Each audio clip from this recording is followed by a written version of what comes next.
Улогата на Господ во нашата традиција има сериозно влијание и моќ, иако на земјата има други што судат. За трансферот до него сепак е потребна и важна дозволата која тој ја дава.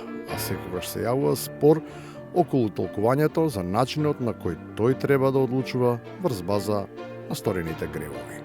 Да. Нема што да ми опростува, тебе треба.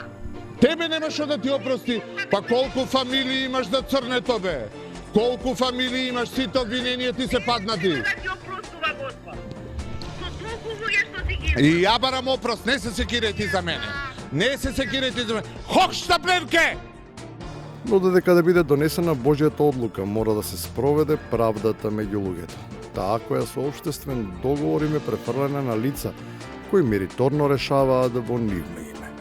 Осудените се исправени пред предизвик да бегаат или да се соочат со реалноста. Дали затворот е безбеден за Груевски да се одлежи казната?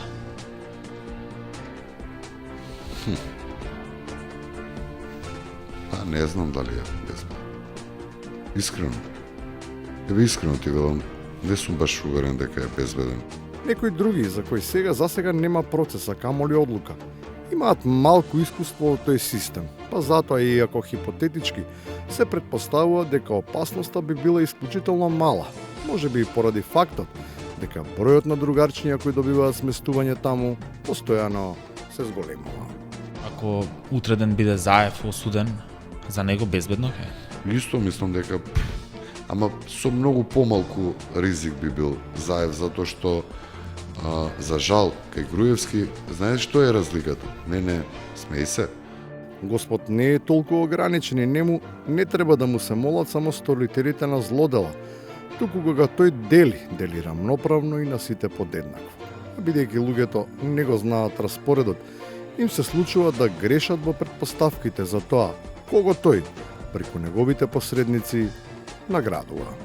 Се спомнува името на новиот монах Ѓорги, тој е поранешен амбасадор во Ватикан. Да, а не е Звонимир Јанкулов. Не е Звонимир видов Јанкулов. дека ќе биде владика, поранешниот амбасадор во Ватикан ќе биде владика Ти професоре, на ало? Дебарско-Кичевска епархија. Викам, професоре, што е ова? Јас знам ти женет, фамилиарен човек, од Брада каде сега немаш. ти владика ќе стануваш и вика, не бе, и не сум ја тој другиот. Сепак непогрешливо е дека Господ јасно ја видел и ја посочил Македонија, па и затоа десетина пати децидно е спомената во Новиот Завет. Ако се има предвид и тоа што е погоре видено и кажано, ако сегашноста и иднината ни се гарантирани, нема кому повеќе да докажуваме кои сме и какви сме. Не шизофрена ситуација во идентитетска смисла, него имате олигофрена ситуација во Грција, дали се хелени, дали се грци, дали се македонци, дали се ова, дали се она. Тоа треба они да си го рачистат, исто како што бугарите треба да си рачистат, дали се татари, Словени или не знам што.